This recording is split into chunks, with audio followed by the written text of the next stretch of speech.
Just a quick announcement before we get into the nitty-gritty of today's video. Star Wars have just announced, out of the blue, the Skeleton Crew premiere. The first 2 episodes are now dropping on December 2nd instead of December 3rd. So just a small adjustment. But now, on with the video.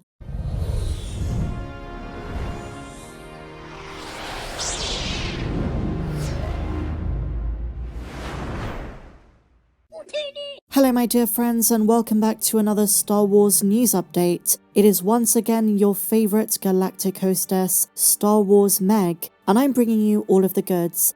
Now, I just want to say as a disclaimer, if you don't want any spoilers for Skeleton Crew, we're now just 1 week away. You might want to turn away now, but if you're here for that juicy info, then stay tuned. So this is pretty remarkable. In my last 2 videos on the subject, I gave you some of my theories concerning Jod Na Nawood, Jude Law's character. Why does he have the Force? We looked at theories concerning his Jedi past, maybe he's a dark side user, but today, through an accidental leak, we might have our answer.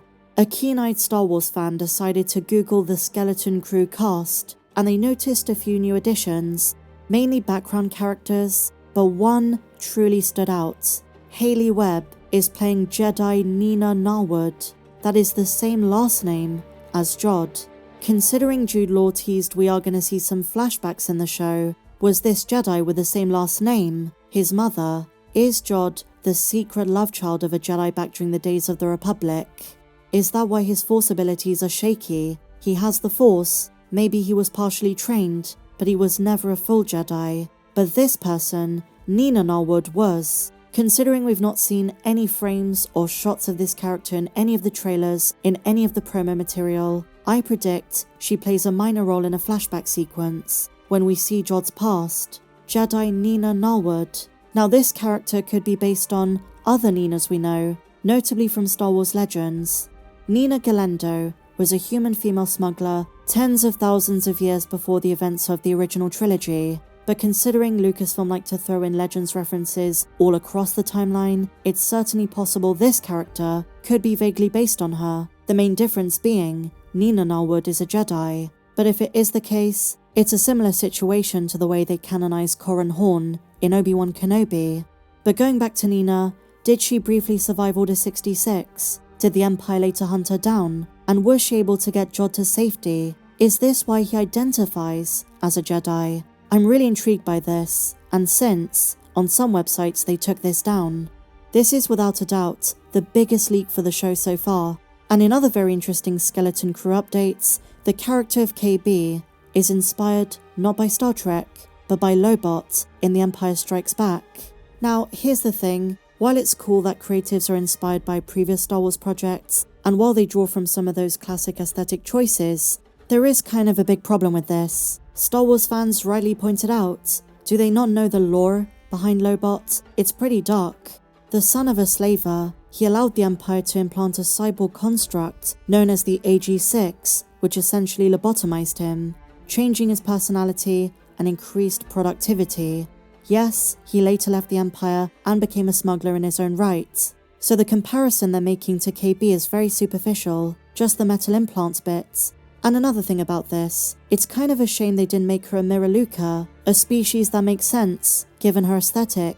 They didn't have eyes, and so they used coverings for social reasons. Not to mention, many of them had white blonde hair.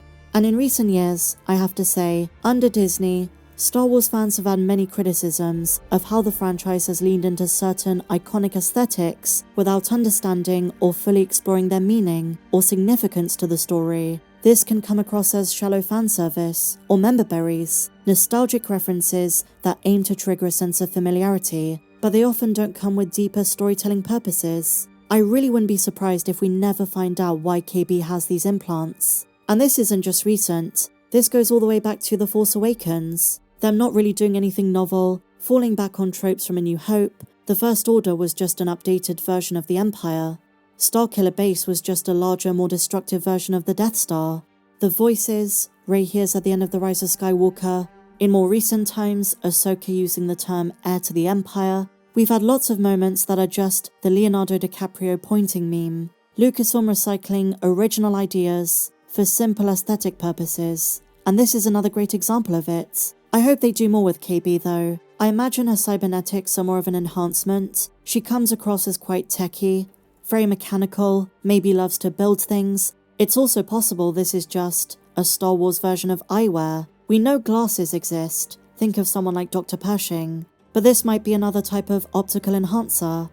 You know, George Lucas had very specific rules about what exists in the Star Wars universe and what doesn't, but he often broke a lot of his own rules. He once insisted there are no glasses in the Star Wars universe, but he quickly broke that. In 1978, in the infamous Star Wars holiday special, there they are, and once again, with Brickalon in Ewoks The Battle for Endor.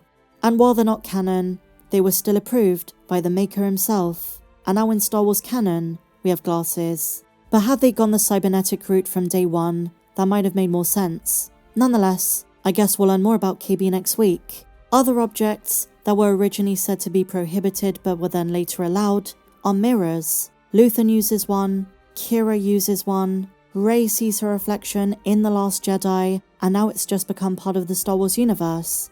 Same with paper. Wheels are another thing. Look no further than Dio from episode 9. And with a lot of this stuff, fans have criticized it, said it breaks canon, breaks the immersion of the galaxy far, far away. And I want to know how you guys are feeling just 1 week out. Are you excited? I'd love to know some of your theories in the comments. And so finally guys, StarWars.com posted, who are the pirates in the New Republic? Who are the pirates that we're gonna meet in the show? They talk about Hondo, not in the context of Skeleton Crew, but in the sense of previous pirates we've met. But the important bit to note is this. They say Vane, Gorian Shard's second in command, is the lead pirate of Skeleton Crew. And while the article doesn't talk about Gorian Shard's death, necessarily, the new encyclopedia does confirm in The Mandalorian Season 3, he did in fact die on his ship. Because there was a bit of uncertainty. The whole notion of, in Star Wars, no body, no death. He is in fact dead. And now they say this. Vane showed his true colours, cowardly fled into space, abandoning his captain and crew, and he's about to turn up again in Skeleton Crew. As for Shard himself, the Pirate King remains a mystery. His home planet, and even his plant-like species, are unknown, but his actions show he was not impulsive. Shard gathered intel on Navarro and its allies before initiating his attack. Now they talk about Shard as if he's still alive. I'd be very surprised if they brought him back, because he did seem to die in Mando.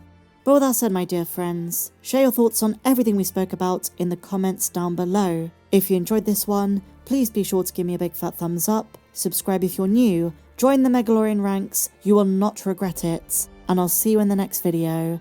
May the Force be with you, always.